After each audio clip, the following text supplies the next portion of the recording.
God loves me every day. Day 13. An honest example. In every way, be an example of doing good deeds. When you teach, do it with honesty and seriousness. Titus chapter 2 verse 7. Do you have teachers you like? Guess what? You can be a teacher too. When you choose to tell the truth and act honestly, you're being a good example. That's just like teaching others how to behave.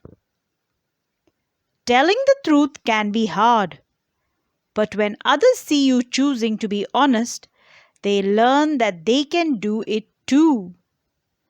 And they learn that you're a good friend they can trust. So think carefully about how you choose to act. You could inspire someone else.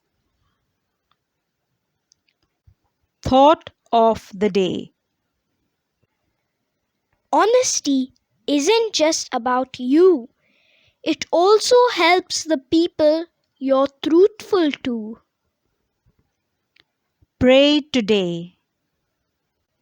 Dear God, please help me choose honesty so I can be a good example to my friends and family. Amen.